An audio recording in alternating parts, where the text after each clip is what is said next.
చాటిస్ట్ మాటలు, జరిగిన అన్ని సంఘటనలు తలుచుకుంటూ ఉంటే గాయత్రిని నేనేనా అన్న అనుమానం బలపడుతుంది.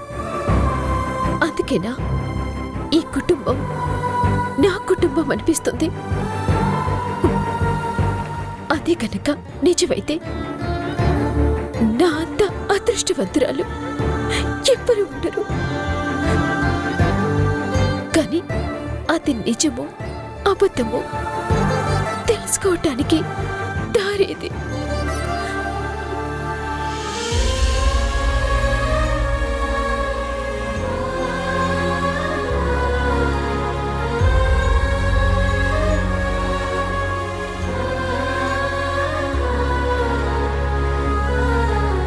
రాధా, ఆలోచించింది చాలు, ముందు భోజనం చేయి. నాకు ఆకలిగా లేదు మనోహర్. నీకు ఆకలిగా ఉన్నా లేకపోయినా ఈరోజు నువ్వు ఉపవాసం కాబట్టి భోజనం చేయాలి. అలా చేస్తేనే కదా ఉపవాసం వదిలినట్టు. ఆకలిగా లేకున్నా మనసు బాగోలేకున్నా చేయాల్సిన పనులు కొన్ని ఖచ్చితంగా చేయాలి.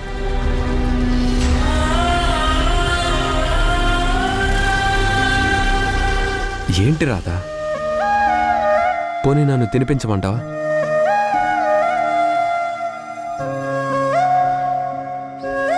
ముందు కొంచెం మంచినీళ్ళు తాగు.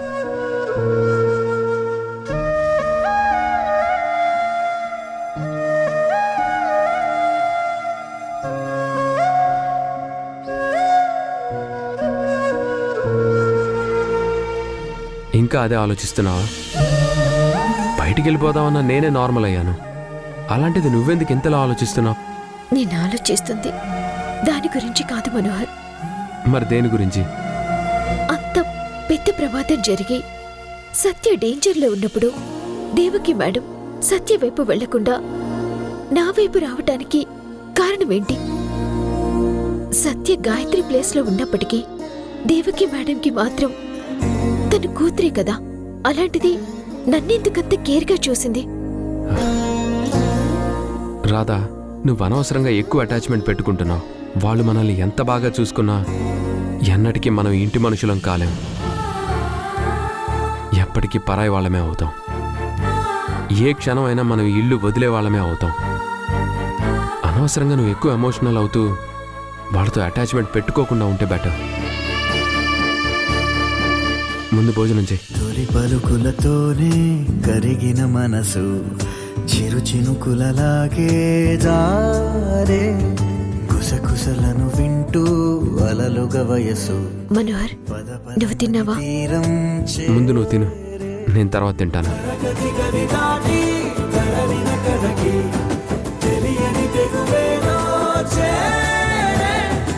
అడుగులు పడలేని తొలిత పనలకి ఇరుగురి మొహమాటాలే దూరము పోయే.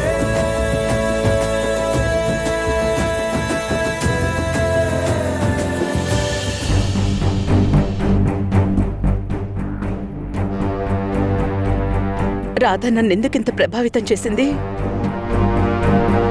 తన ఇంట్లోంచి వెళ్ళిపోతాను అంటే ఎందుకు నా ప్రాణాల్నే లాక్కెళ్తున్నట్టు బాధగా అనిపించింది. తన మంచితనం నన్నింతలా ఇష్టపడేలా చేసిందా? తను నా కుటుంబం కోసం చేస్తున్న త్యాగాలకు నా మనసు చెల్లిస్తోందా?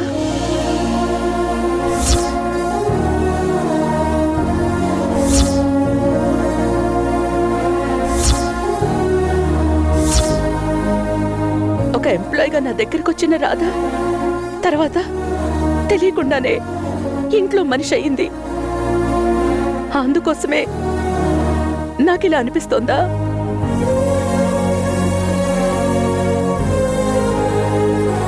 గాయత్రి ఇంటికి రాకముందు తనలో గాయత్రిని చూసుకున్నాను.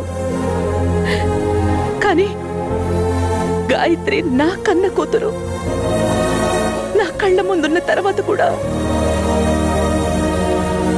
రాధ ఎందుకు దూరం అవుతుంది అంటే కన్న కూతురే దూరం అవుతుంది అన్న ఫీలింగ్ కలుగుతుంది.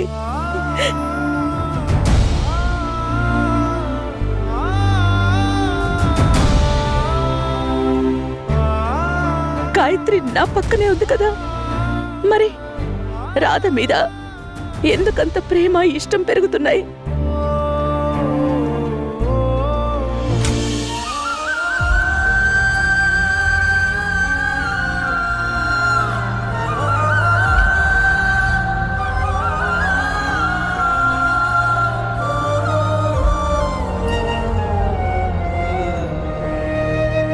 ఏం ఆలోచిస్తున్నావు దేవకి?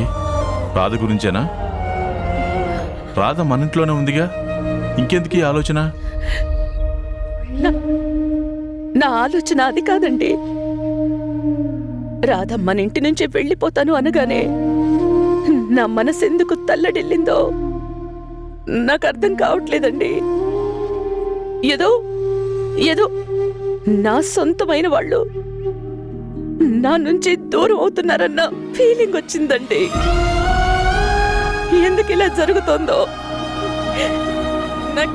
నాకేం అర్థం కావట్లేదండి. దీంట్లో అర్థం కాకపోవడానికి ఏముంది దేవకి? రాధ మన గాయత్రి కన్నా ముందు మన ఇంటికి వచ్చింది. దాంతో నువ్వు రాధలో గాయత్రిని చూసుకున్నావు. గాయత్రి వచ్చాక రాధ మీద పెంచుకున్న ప్రేమని తగ్గించుకోలేకపోతున్నావు, అంతే. అది కాదండి, కన్న కూతురు ప్రమాదంలో ఉంటే నా అడుగులు అటు పడకుండా గాయత్రిని దాటుకుని రాధని కాపాడడానికి వెళ్ళింది. ఆ క్షణంలో నా మనసు, నా శరీరం రాధనే కాపాడుకోమని చెప్పాయి. అది తప్పు కదండి. ఎవరైనా రక్త సంబంధాన్నే కాపాడుకుంటారు. కానీ మరి నేనెందుకిలా చేయలేకపోయానండి?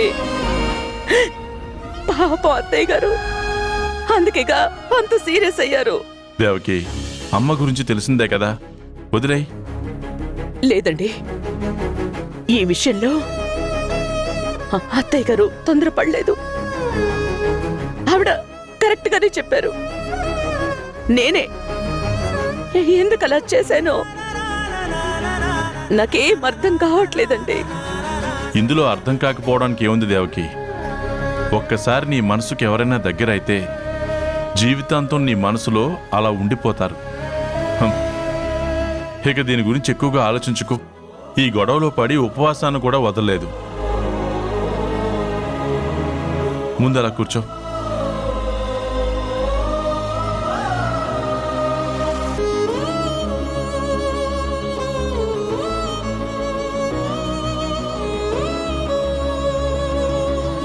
తిను దేవకి. ఏమండి? చెప్పు దేవకి. నా మనసేం బాగోలేదు, నాకు మీరు తినిపిస్తారా?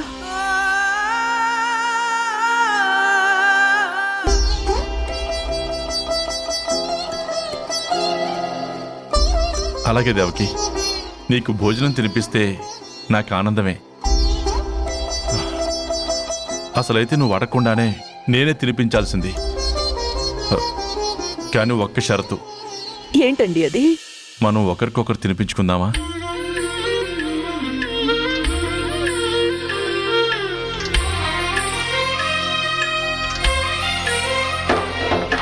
సమయానికి తగు సేవలు చేయని నీ శ్రీవారిని, సమయానికి తగు సేవలు చేయని నీ శ్రీవారిని, ఇన్నాళ్ళుగా శ్రమించిన ఇల్లాలిని ఇక సేవించని ఈ శ్రీవారిని, సమయానికి తగు సేవలు చేయని నీ శ్రీవారిని.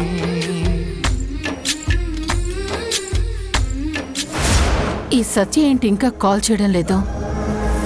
ఆ రాధా మనోహర్లని బయటికి గెంటేస్తున్నారు అని చెప్పింది, కానీ గెంటేసిన తర్వాత ఇంకా ఫోన్ చేయలేదు. అయినా వెళ్ళిపోమన్న వాళ్ళు మళ్ళీ బ్రతిమలాడి ఆపుతారా ఏంటి? బయటికి గెంటేసే ఉంటారు. రాధని బయటకు గెంటేశారా? మనం అనుకున్న ప్లాన్ వర్కౌట్ అయిందా? అబ్బా, వాళ్ళు వెళ్తున్న వీడియో తీయాల్సింది. మాడిపోయిన రాధమోహన్ చూసేదాన్ని. ఇంకాపండి మేడం, మనం అనుకున్నట్టు ఇక్కడ ఏమీ జరగలేదు. మాడిపోయింది ఆ రాధ మొహం కాదు, నా మొహం. ఏమైంది? ఏమవుతుంది మేడం? ఎప్పుడు జరిగేదే. మనం గొప్పగా ఊహించుకుని ప్లాన్ వేయడం, అది కాస్త తుస్సుమని మన పరువు తీయడం. ఏం జరిగిందో క్లియర్గా చెప్పు.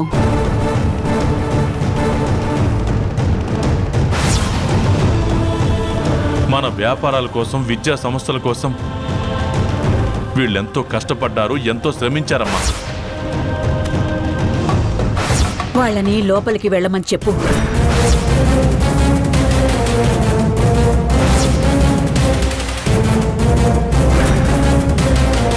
ఇది మేడం జరిగింది. అమ్మ సైలెంట్ గా ఉంది, నానమ్మ పంతంతో ఉంది. ఈరోజు ఎలాగైనా ఆ రాధా వాళ్ళ బ్రతుకు బస్టాండ్ అవుతుంది అనుకున్నాను. అదేంటో విచిత్రంగా ఈరోజు మా నాన్న విజృంభించాడు.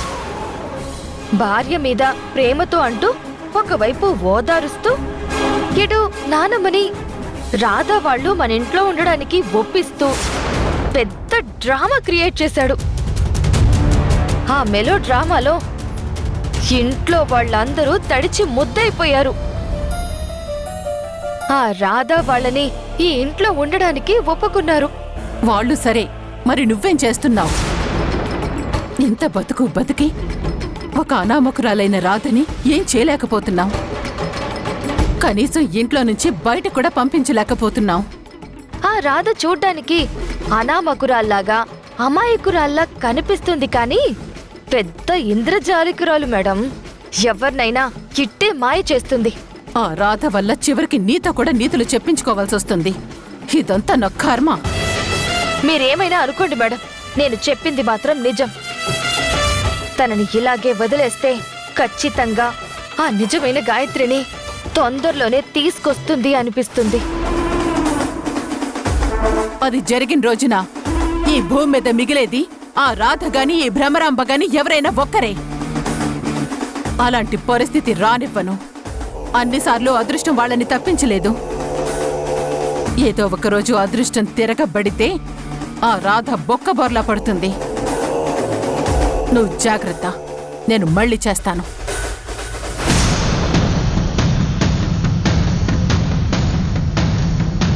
అసలు ఈ భ్రమరాంబని నమ్ముకుని ఇంత పెద్ద సమస్యని భుజాన మోస్తున్నాను. ఇది కరెక్టేనా? నువ్వు చదివింది నార్మల్ స్కూల్స్ లో. నాలెడ్జ్ ఉంది కదా సార్. ఇక్కడ డబ్బుంటేనే ఉద్యోగం.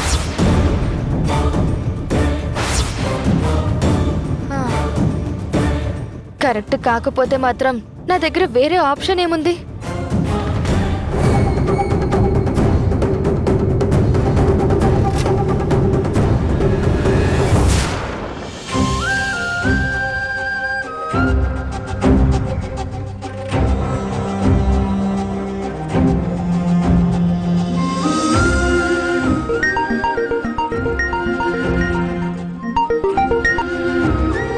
చెప్పు, ఏమైనా ఇన్ఫర్మేషన్ దొరికిందా? బా సూపర్. ఇప్పుడు నేను వెళ్ళొచ్చా? Thank you so much. మేము వెంటనే బయలుదేరుతున్నాం. వెంటనే ఈ విషయం రాధకి చెప్పి వాడిని పట్టుకోవాలి. అతన్ని పట్టుకుంటే గాయత్రి గురించి ఇన్ఫర్మేషన్ మొత్తం తెలుస్తుంది. రాధ ఎక్కడుంది? రాధా!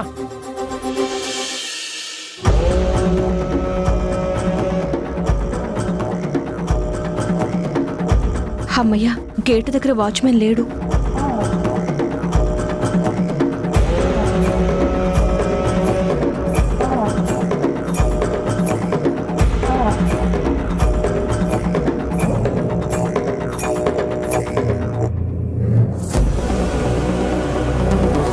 చూడు, వీటి మీద వాసుదేవ్ సార్తో సంతకం పెట్టించు.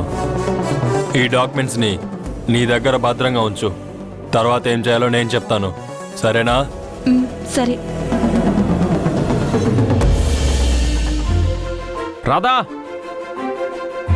రాధా!